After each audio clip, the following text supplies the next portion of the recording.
bismillaah maanta oo ay taariikhdu ku beegan tahay 10ka bisha saddexaad ee Maaj sanadka 2022 waxa sharaf weyn inoo ah hadii aynu nahay bahda gal ganacsi hirgelinta xafiiska labaad ee gal ganacsi isla magaalada Muqdisho.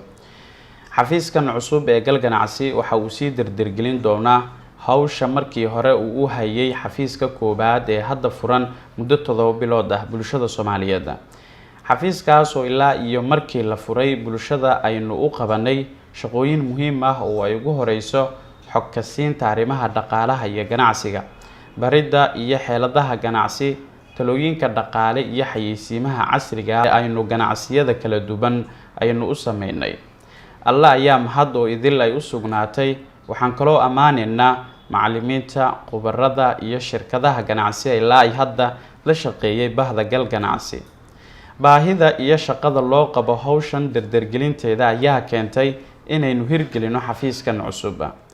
waxaan fursadan uga faa'iideysanayaa in aynu u mahadcelino dhammaan shirkadaha sida kuwa adeegyada kala duwan bixiya, isbitaalada, carwooyinka iyo qof walba oo gal ganacsi wada shaqeyn ay la yeelatay.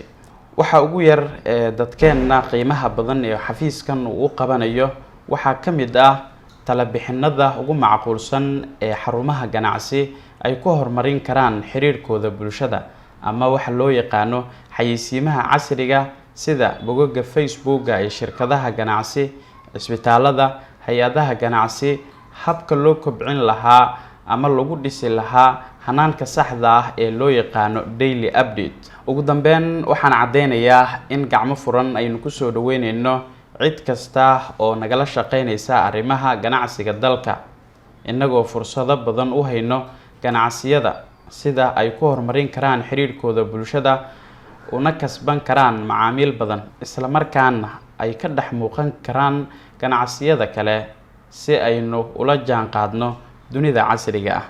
waad mahadsantihiin.